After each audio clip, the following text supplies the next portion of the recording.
I'm no longer going to refer to the Jehovah Witnesses as a cult. You're probably going to want to hear this.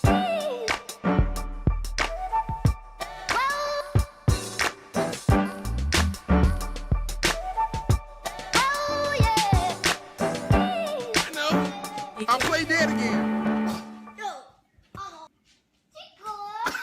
Hey, what's poppin'? It's your boy Jay the Comedian. How y'all doing today? Oh, how am I doing? I feel terrific. Yes, it's an ExJw video, and you know what to do. Anytime you see an ExJw video, you hit the like button and you leave a comment to help the YouTube algorithm show it to as many people as possible. And if you are new to the channel, subscribe. Your ashy elbows look good enough. You know what I'm saying? Like people, oh, put lotion on you. No. They look good enough. Now, I don't know if anybody ever complimented ashy elbows before. I've seen some elbow compliments, but I don't know if anybody ever complimented specifically ashy elbows. So this is probably your first ashy elbow compliment. And if it is, you can thank me by subscribing. You are welcome.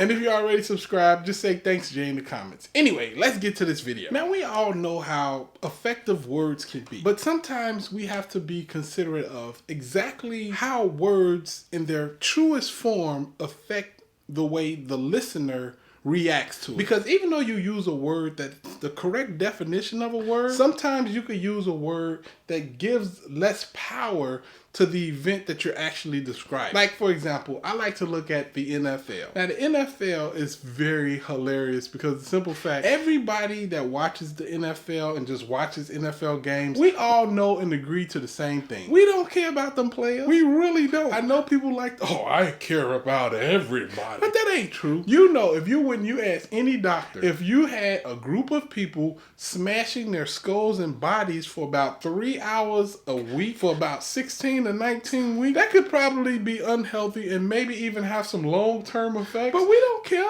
We know that already, and we still gonna put our butts in seats. We still gonna watch the game every Sunday. We still gonna purchase jerseys and have parties. Nothing is gonna stop that. Now, as a human being, and knowing those things, that makes us terrible. Like, I know I'm a terrible person, but it's honest. And I know y'all the same way. Don't try to act like I'm the only one. We don't be caring about football players. You know we don't. If a football player, let's say a football player gets absolutely obliterated at the goal line, right? Is your first thought, man, I wonder how that player's doing. I hope he's okay. No, your first thought is, did he break the plane?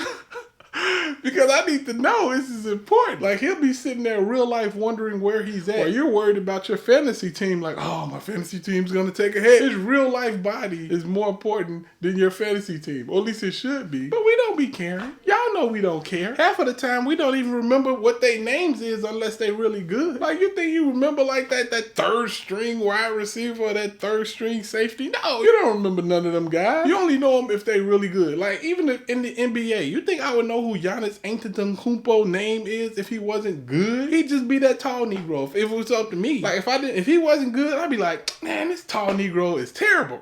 He can't even hit a free throw. But when it comes to the NFL, we just do not care. And the NFL helps us along with not caring. And the way they help us is they call every injury what it is except one. Like, if you hurt your arm, you got an arm injury. You hurt your leg, you got a leg injury. But if you hit your head real hard, you have a concussion. And this is the word they use all the time. If you watch any football, oh, it's a concussion. He's had several concussions out his career. He's in concussion protocol. Oh, I think he suffered a concussion. And people, at least me, whenever I hear the word concussion, I almost look at it the same way I look at, like, if they said he had an ankle injury, you know, just like, he's gonna miss a week.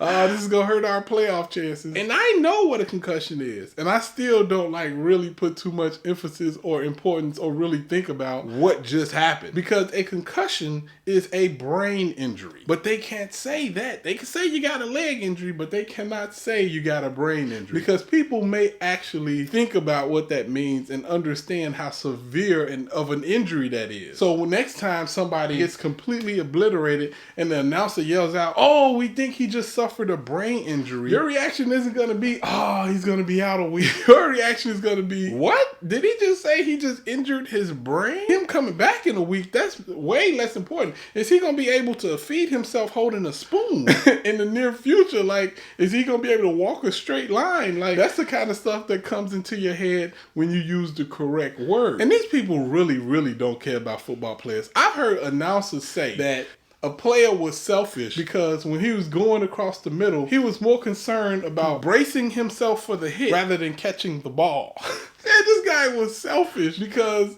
instead of catching the ball, he protected his body because the ball in this scenario was more important than his physical body. That's crazy. Like, he had crocodile arms, he had alligator arms, he didn't really want to take the hit for the team. He didn't want to sacrifice his body. Like, bro, how can you even say that about somebody else and call them selfish? You know? Like, football fans are the most selfish people in the world. I know, I'm one of them. To be mad at somebody for not breaking their neck on the field in the attempt to get in the first down, like, that's so selfish. It's ridiculous. And I know, because I know right now, if we had a poll of all football fans and you asked them, would you rather have a player on your team be paralyzed but you win a championship, or all of your players for here on out be healthy as ever and live long and happy lives, but you could never win a championship again? I'm gonna tell you right now, that answer will not be 100% in either direction. It's probably going to lean toward that championship, I'm going to tell you. Like you say, so only one player, right? I mean, we haven't won since 85. Now, like, that's a good reason to be okay with somebody no longer being able to walk. Because, like, the fans don't care. You may not be able to hold a toothpick or remember your grandchild's name, but you'll be in the Hall of Fame. Like, that's important. Like, oh, yes. Whenever he talks, a little drool comes out, but he brought this city a championship. That is so selfish and wrong. But it's all done so that they can continue to make money and they can continue to have this sport without people being too upset. You know? That's why they use the word concussion as opposed to brain injury. Now, human beings are evil parasites and we all need to be destroyed. We know that. We're not great people. But even with that said, calling the Jehovah Witnesses a cult, in my opinion, is the exact same as calling a brain injury a concussion. Yes, it's true. Yes, it's a cult. Yes, a concussion is a brain injury. Both of them things are true. Nobody's going to deny that. But when you call it a cult, it's taking away from what it actually is. It's kind of lowering it and making it edible to the world. Because a lot of people, when you hear that somebody's in a cult, they're usually like, ha, he's in a cult.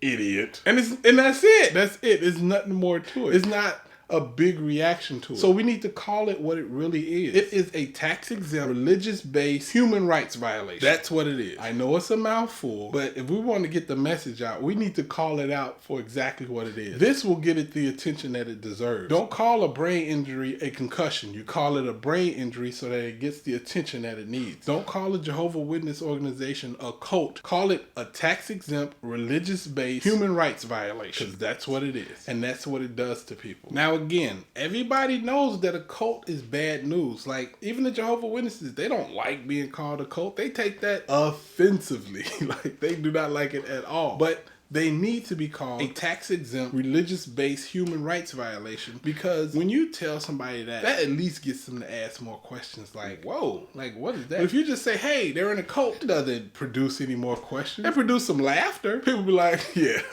they're definitely a cult. But it's not going to produce any form of real change. That's why you have to be more considerate of the words you use and make sure we're using more relevant words, more impactful words when describing the things that the Jehovah Witnesses do.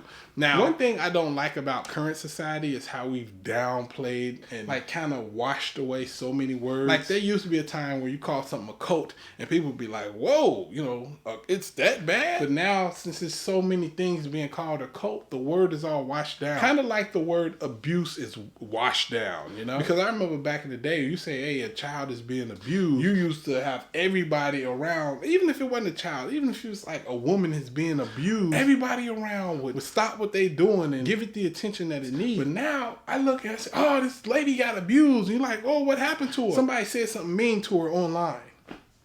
Like, what? That's abuse? Like, I do not like how people like water down certain words, and now we gotta find new words to describe what actually happened to them. There's been so many times where I'll hear somebody say like, oh, this person been attacked. And I remember back in the day, you say somebody got attacked, and it's like, man, they must be beaten up and bloody and all this stuff. But then you find out, oh, somebody just said something mean about it. You're just like, what? I remember one day I forgot what celebrity it was, but I heard that like a celebrity got attacked, right? And in my head, I'm like, oh, what did they say about him? What's the beef? What's the drama? And I found out somebody actually beat their ass. And I was like, oh, it was a real attack. And that's what happens when you water down words. You don't really immediately get the full effect and understanding of what's going on. Fortunately, they haven't washed down human rights violation yet. Maybe we can start to use that word before it gets washed down, right? Because that's what it actually is. The Jehovah Witness organization, they violate your constitutional right to freedom of religion, and they hold your family hostage. Human rights violation. They say, if you leave our organization, we will take your family from you. That is not hidden. That is a message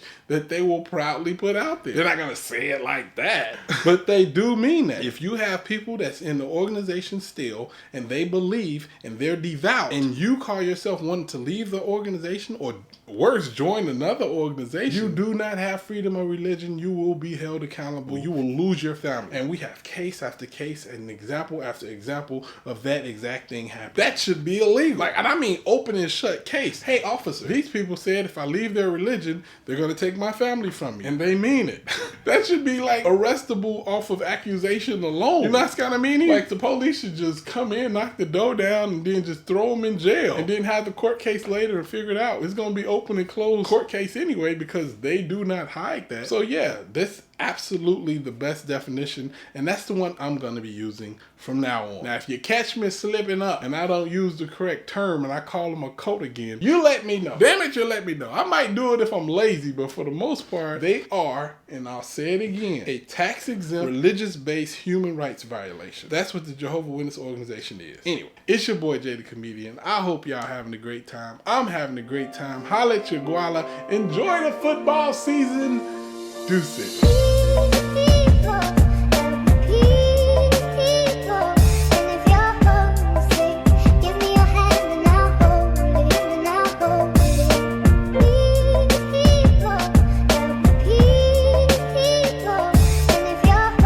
The fans don't care. You may not be able to hold a toothpick or remember your grandchild's name, but you'll be in the Hall of Fame. Like, that's important. Like, oh yes. Whenever he talks, a little drool comes out, but he brought this city a championship.